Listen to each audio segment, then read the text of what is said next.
नमस्कार सभी को। हम आज कक्षा 5 हिंदी का दूसरा पाठ जिसका नाम है फसलों के त्यौहार। इस फसलों के त्यौहार पाठ को हम पिछले वीडियो में पढ़ चुके हैं और जान चुके हैं कि भारत देश में कैसे अलग अलग तरीके के त्यौहार मनाए जाते हैं। तो देखिए, हमने जब पाठ को पढ़ा था तो हमने पाया था कि कुछ ऐसे शब्द थे जिनको समझ पाने में हमको कठिनाई हो रही थी।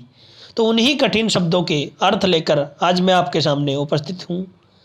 तो देखिए, कुछ कठिन शब्दों के अर्थ और उनको आज हम वाक्य में प्रयोग कर कर भी जानेंगे कि कैसे उनका वाक्य में प्रयोग करते हैं और क्या है उनके अर्थ। देखिए, आपके सामने है शब्द, अर्थ और वाक्य में प्रयोग। पहले शब्द है, फिर उसका अर्थ, फिर वाक्य में प्रयोग दिया हुआ है। तो देखिए, पहला शब्द है हमारे सामने लापता।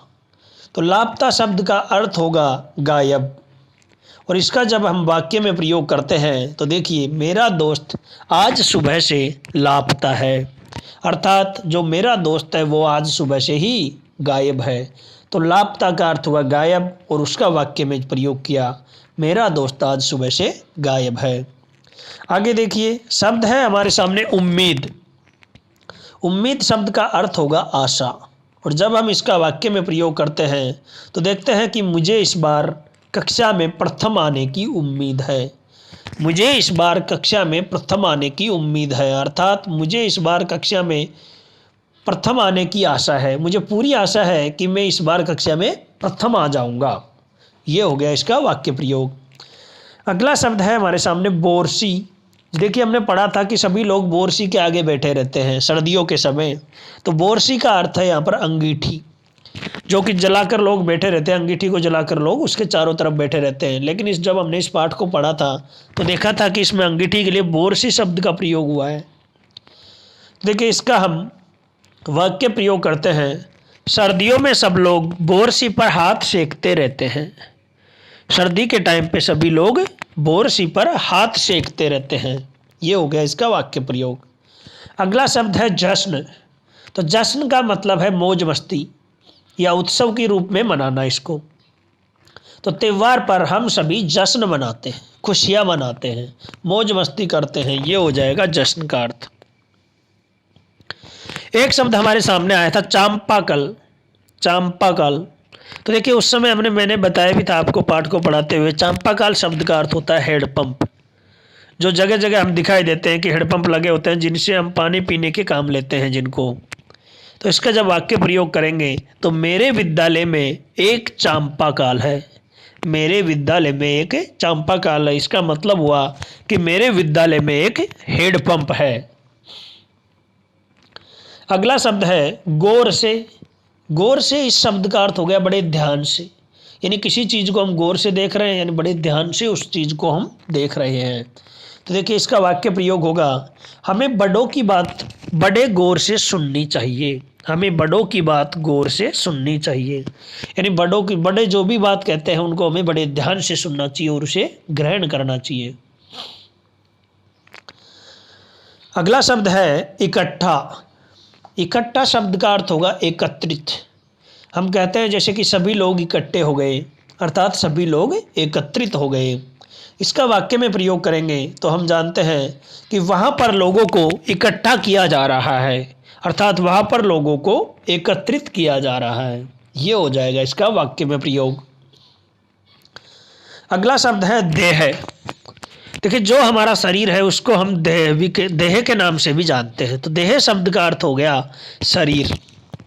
इसका वाक्य में प्रयोग करते हैं अपने देह को साफ रखना चाहिए, यानी कि अपने शरीर को साफ रखना चाहिए। अगला शब्द है इजहार। इजहार शब्द का अर्थ होता है प्रकट करना, किसी के सामने किसी चीज़ का इजहार करना, अर्थात प्रकट करना। बच्चे अपनी खुशी का इजहार कर रहे थे, अर्थात बच्चे अपनी खुशी को प्रकट कर रहे थे। तो ये हुआ इजहार शब्द का अर्थ प्रकट करना। अब देखिए कुछ और शब्द और उनके अर्थ। देखिए, शब्द है हमारे सामने ढंग। तो ढंग शब्द का अर्थ होगा तरीका, यानी किसके कार्य करने का कैसा ढंग है, तो उसका तरीका कैसा है। ये हो गया ढंग का मतलब हो गया तरीका। अगला शब्द है सैलाब। सैलाब तो सैलाब का अर्थ होगा यहाँ पर भीड़। कहते हैं ना कि उसकी रैली में पूरा सैलाब उमड़ पड़ा, यानी चुनावी रैली में पूरा सैलाब उमड़ पड़ा, अर्थात पूरी भीड़ उमड़ पड़ी, यानी कि बहुत ज़्यादा, उसको हम कहेंगे सैलाब का अर्थ होगा यहाँ पर भीड़। फिर शब्द है हमारे सामने प्रांतों। देखिए सभी हमने पढ़ा था कि सभी प्रांतों में फसलों के त्यौहार को अलग अलग नाम से जाना जाता है। किसी में मकर संक्रांति, किसी में पोंगल, किसी में बिहू, किसी में ओणम, अलग अलग नाम से उसको जाना जाता था। तो प्रांतों शब्द का अर्थ हो जाएगा यहाँ पर राज्यों। प्रांत शब्द प्रयुक्त हुआ है यहाँ पर राज्य के लिए। जैसे हम कह सकते हैं भारत देश विभिन्न प्रांतों में बटा हुआ है। भारत देश विभिन्न प्रांतों में बटा हुआ है, ये हो गया इसका वाक्य प्रयोग।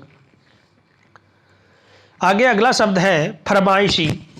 फरमाइशी शब्द का अर्थ होगा मनपसंद। उसमें था कि आज तो अप्पा दीदी को उनका फरमाइशी भोजन नहीं मिलेगा। फरमाइशी भोजन का मतलब हो जाता है मनपसंद, यानी उनको आज मनपसंद भोजन नहीं मिलेगा। अगला शब्द है हमारे सामने चाव। चाव, और इस चाव शब्द का अर्थ होगा शौक से। तो देखिए उसने उसे बड़े चाव से खाया, या इसका मतलब हुआ उसने उसको बड़े शौक से खाया। अगला शब्द है सुस्ताना। सुस्ताना का अर्थ होगा यहाँ पर आराम करना। वे लोग पेड़ के नीचे सुस्ता रहे थे। वे लोग पेड़ के नीचे सुस्ता रहे थे, अर्थात वे लोग पेड़ के नीचे आराम कर रहे थे। अगला शब्द है हमारे सामने ठिठुरते। इसको तो आप सब लोग जानते होंगे, क्योंकि जो जाड़ा होता है सर्दी के टाइम पे आप सभी को ठिठुरने का मौका ज़रूर मिलता है। इतनी सर्दी होती है कि हम सब लोग ठिठुरते रहते हैं, नहाने के बाद विशेषकर। तो ठिठुरते का अर्थ होगा कांपते रहते हैं। ठिठुरना का हो गया कांपना।